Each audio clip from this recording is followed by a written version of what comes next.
Welcome to the Slop Farm. Enjoy the video.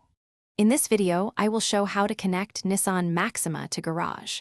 Start by confirming Maxima's home link or receiver and locating the Garage opener motor unit. Put both the car system and Garage remote into programming mode per manufacturer steps.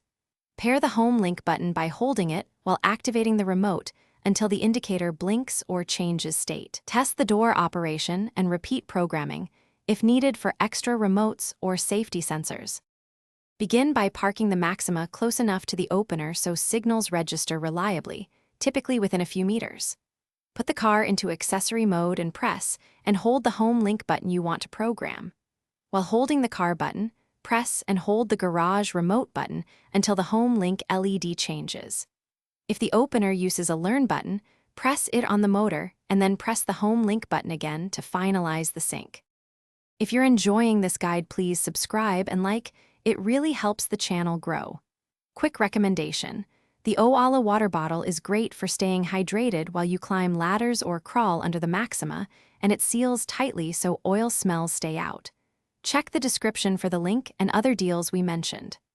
Thanks for the support. Now let's get back to the video. If the Maxima does not pair, reset the home link memory and attempt the full programming sequence again from start to finish. For rolling code systems, push the Learn or Program button on the Garage motor first, then immediately complete the home link press sequence inside the car.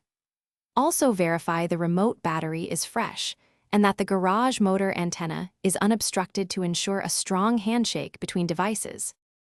Thanks for watching. Consider subscribing if we helped you today.